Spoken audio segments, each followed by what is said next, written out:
since I was part of the school program, they allowed me to go to Tallahassee, the capital of our state here, on a competition. All right, so Of course, to me, this was incredibly exciting. roughly 20 seconds before I make us live. Go out of my home without a parent. We had chaperones, but we went there, participated in a 3-day program, and it was some of the most beautiful memories I have with child. A PSA brought to you by NPNC, the National Association for Music Education, and the National Anthem Project, the campaign to restore America's voice through.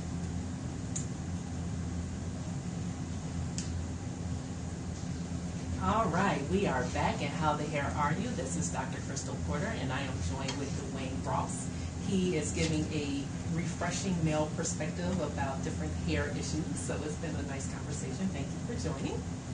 And I don't know if you guys have noticed, but with the break music, what I have tried to do is correlate some of the songs with the Grammys last night. So even though I didn't have any of the songs that were honored, I am playing the artists. So we had a little bit of Taylor Swift, we had some from Mars, and then we had Natalie Cole, because a lot of people are saying that they didn't feel that she was given any attention as far as, you know, her death. So I wanted to pay tribute to her, but also Maurice White from Earth, Wind, and Fire. They also do not believe that they put a lot of time into his tribute. So we're actually going to, after this segment, end with some Earth, Wind, and Fire, because, you know, who doesn't love Earth, Wind, and Fire? I just wanted to bring that up. But we're into our last segment, and we were talking about some of the things that men go through with shaving. And we were talking in particular about hair that's on the head. And that's just a small portion of the hair that a lot of men have to deal with. So I want to talk a little bit about hair, facial hair in particular. And I don't know how much body hair you have, but some men think that, you know, that's a problem as well. I happen to be married to a guy that does not have a lot of hair. And my daughter, my daughter and I were discussing this past weekend, and I don't know how we got on the subject, but she was saying, I'm glad that Daddy doesn't have a lot of hair. And I was telling her, I said, well, sometimes that's just all you know. True. And so you deal with it because it is. But yeah, she seems to be, she thinks that not having hair is ideal. So I think her dad definitely influenced that, because he doesn't have a lot of it. But yeah, so let's talk a little bit about hair in other places and how you deal with it. So we talked about the shaving of the scalp. Yeah, actually the shaving of the face is kind of interesting. When I first started shaving many years ago, the reality of it is, especially with black men, the way the hair is a little bit more coarse than our non-African American counterparts. You really have to learn the growth pattern of your particular hair on the face or the neck and the neck to alleviate or avoid hair bumps. In the beginning, oh my goodness, my neck was like a road map. It had so many hair bumps on it. And you know, they have a lot of different products now. I used to use this one product called Bump Off, which I thought was the greatest thing in the world. But I think it was more psychological, because it did feel good against my skin. Because, like I explained to my sons, when you shave, in actuality, it's just like you're opening up your pores. So it's like just taking a knife and just opening, scraping across. So it's an abrasive type feel. So Bump Off had a lot of different ointments in it that would make your skin feel cool to the touch. Menthol. Menthol, yes. You know, that cool sensation, exactly. But what I found as I got older too, the more I became more aware of my own growth patterns, the more I could do to avoid hair bumps. For example, when I'm shaving my face, even when I shave my head, if I'm using a razor blade, I tend to go with the grain, the pattern that my hair is growing. Now, when I'm using an electric razor, for whatever reason, I go against. And it gives me the necessary smoothness that I need, but at the same time, it does not create razor bumps. Now what I'll do too, I definitely use a natural astringent after I shave both my head and my face, witch hazel would be great. And then I'll, like I say, I'll top it off with just a light coating of cocoa butter or something like that. But for me, like I say, there are a lot of different types of systems out there now too. I've seen the black man's shave system, and it's designed specifically for black men to help eliminate razor bumps. And for some people it may work. In no way am I discounting the efficiency or effectiveness of the product, but I'm just saying for me, it became a matter of learning my own growth pattern. And I was telling you during the break that my oldest son, very fair-skinned like his mom, I tried, father thing, you love trying to teach your son how to shave first, and it just didn't work. And it didn't work because he didn't listen, or it didn't work because your suggestions didn't work? I think it was two-part. He didn't listen to everything, but at the same time, I had to understand that even though he may be my son, his hair pattern was different too. Mm-hmm. So what worked for me didn't necessarily work for him, and he developed some pretty serious razor bumps from that. Mm-hmm. And it discouraged him at that stage. He's like, I'm not doing this anymore. Needless to say, the outcome from that is, he's walking around looking like Grizzly Adams. But things got better. But even with me, when I first started shaving, I didn't even use a razor blade. The first time I used to start shaving, they may still have, it's like a cream that I would put on my neck. Now, it wasn't like Nair or anything like that. Magic Shave, like for black man older than me, Magic Shave used to come in this little can. They still have it.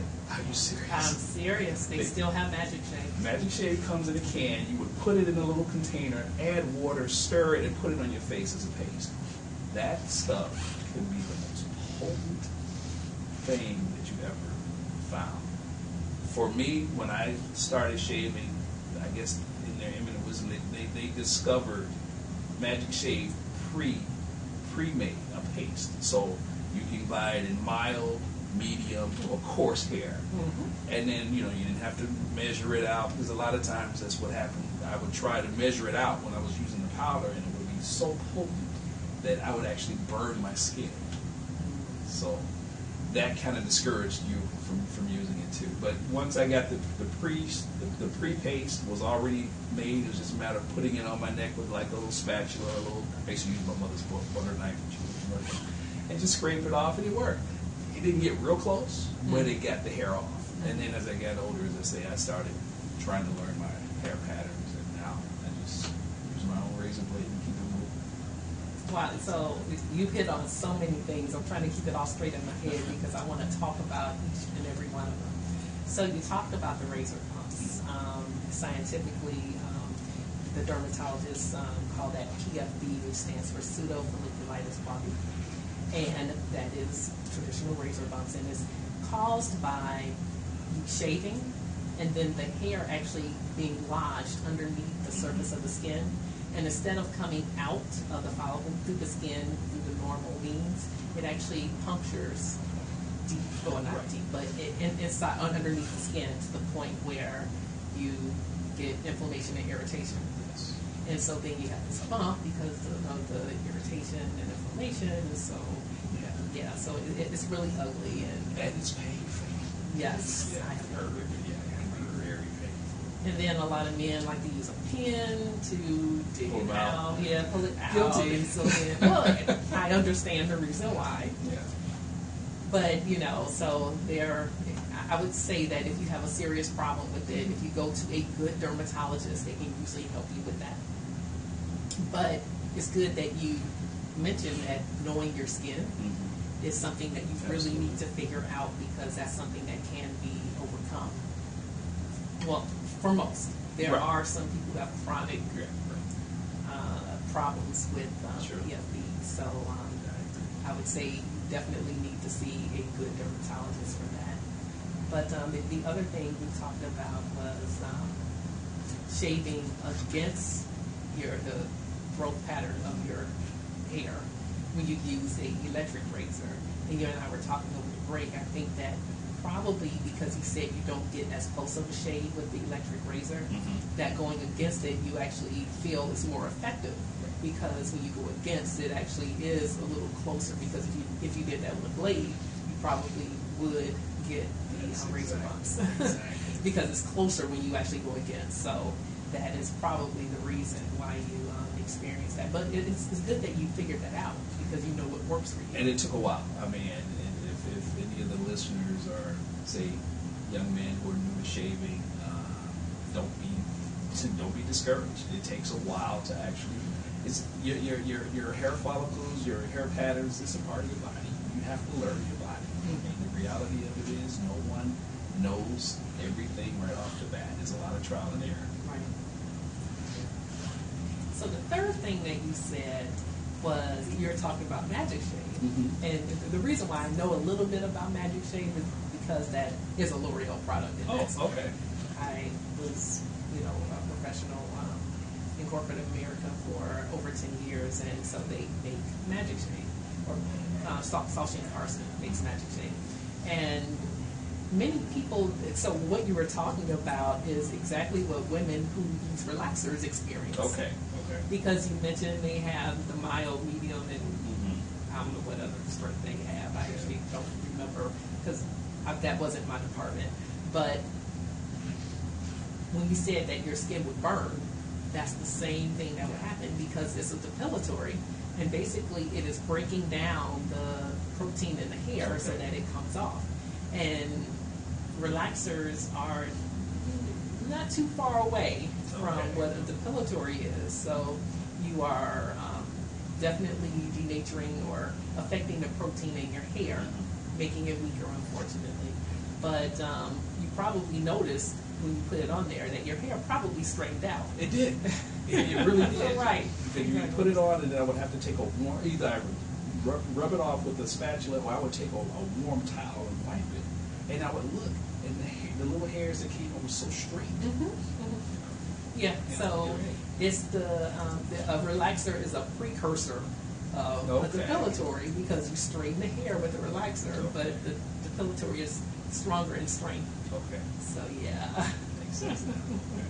But yeah, you can have burns as a result of it, so you have to be extremely careful. Sure. And I would recommend that if you ever if you wanted to experiment with Magic Shave, that you start off with the mild. Right. And that's how I did. But the mild, for whatever reason, did not remove the hair from me. And I was a hard head. I went from the mild to the coarse. And the coarse is what burned me like crazy. But the found out I needed the medium. So, but it worked for me for a while. And then, like I said, I switched up and just started with the blades. Because for whatever reason, it seemed as if, and I'm not sure, maybe it was in my head, it seemed as if after a while, the hairs on my face and on my neck kind of developed its own resistance to the Magic Shave. So even though it was effective, it wasn't as effective as it had been before. And then that's when I switched over to the blades. And I've been with the blades ever since. There's no telling because what I would probably say happened or was likely to happen is they probably changed the formula. I thought about that. No, I'm serious. Man, that is something that is always going on in the cosmetic industry. They are always changing the formulation. And as you learn things, you have to tweak and modify, and some of the ingredients that may have been acceptable at one point may not be acceptable at another point, and so they have to reformulate, and they try their best to compensate to make sure that the efficacy of the formula stays the same, but sometimes it doesn't. Yeah, I mean, I'm a business major, so I definitely recognize it. Because even with blades, the blade I'm using today is not the blade I used, say, 2 years ago. Because blades change. I'm using blades now that like 3 blades in one compared to a single blade. Right. So I get a closer shave. I've tried the 5 blades, but that didn't work for me. So after a while, you have to tweak what you're doing. I mean, it's not today's answer is not going to be tomorrow's answer. I agree. And then there are strategies to make sure that you keep course. buying those blades. I mean, Of course. you have to increase your profit margin somehow. Oh yeah. I won't mention the company, but they were probably what we're talking about. I thought it was one of the greatest marketing strategies they had. The commercials they would use, they would hit their newest blade they were pushing against another blade, but they owned the other blade as well. So in essence, they were basically just reinventing what they were trying to do. I guess the first one was at the end of its product maturity, so they were trying to phase it out or phase a new one in. So they were showing everybody how this one is better than this one, which was supposedly the original leader, but now that leader, we've got something better now. And so I'm looking at it, I'm like, wait a minute, it's made by the same company, and surely enough, both blades were made by the same company. So, marketing changes. They have to get your money. They got it. Yeah, they got to keep the money too. Absolutely. So that works out. Yeah. So I'll give you the choice because we only have one more. Well, okay, 2 more minutes. Okay. We can squeeze 2 more minutes.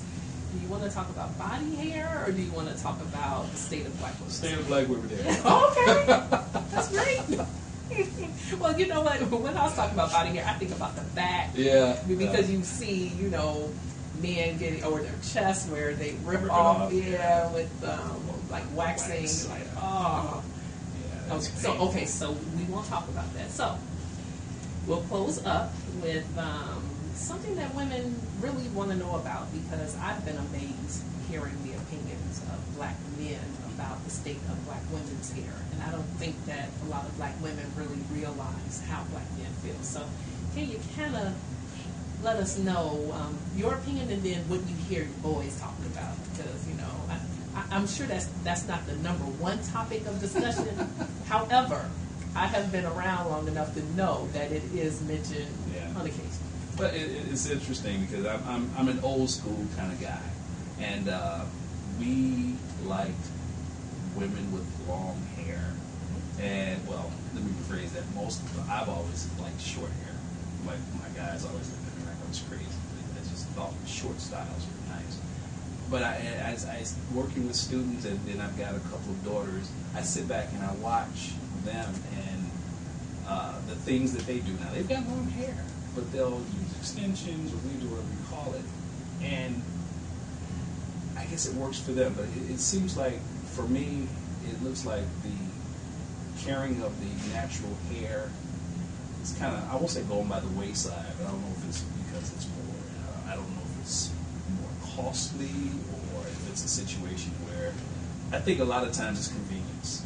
I've heard people say, well, yeah, I put a weave in and it's a lot easier and faster for me to take care of it than my own hair. But then I see a lot of the weaves and I see what they have to do with them. Like, you spend as much time with that as you would your own hair. So I don't understand. But that's just me. Okay, so it's a learning opportunity, because I know that a lot of men don't really understand. Well, like you said, you've heard that women say that it's easier to care for. They don't have time. And I've heard men say that, oh, women are just being lazy, and it really isn't that, because sometimes they're transitioning, and rather than to deal with your own hair, you have 2 different textures or curl patterns going on. You just want to, give your hair a rest and let it grow. But the other thing is, so when you have your own hair, it is a lot of work, especially when it's natural. And sometimes you want to just give your hair a break from the manipulation. Okay. Now you have to do it with care. You have to, make sure that you're not pulling too tight, or if you wear a weave, it's the right type of weave without any glue, no glue. But there are different reasons why women get the weave, and it's a different era now. Era now. We don't have enough time in a day anymore. So it's not like we don't want to spend time. It's just that we really don't have the time. No, I never looked at it. I didn't want to. I didn't think that you're you right. did. It's definitely a busier time. I remember when I was young, Saturday night, you walk into the house and you smell hair, because my mom would be with the straightening comb, straightening my sister's hair, getting them ready for church. And that became almost like a ritual, and now I see a different type of ritual going on, more in terms of the sew-ins that are occurring. I'll come to my house and I'll see all kind of hair on the table sometimes. Oh, that would drive me nuts. Yeah. Oh my gosh, that would drive me nuts. Yeah. When they're doing their thing, I just go in my little man cave and just try to stay out of the way. thank you for sharing. No Really problem. appreciate I appreciate this. This is great. Yeah. They say knowledge is power. Absolutely. I feel powerful now. You've given me some knowledge. Appreciate it. Great. Well, I really appreciate you joining me. Like I said, the listeners have not heard a male at all this semester.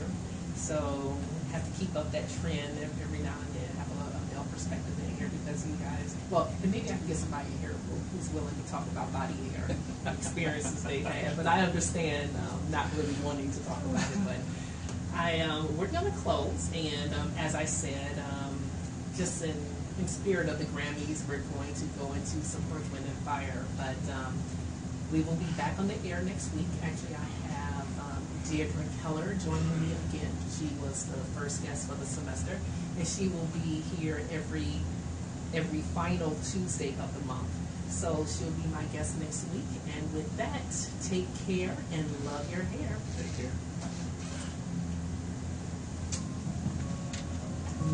That's one of my favorites. All right. Well, thank you so much, man. Well, thank you. To this meeting. Yeah, I know. I hope I didn't come across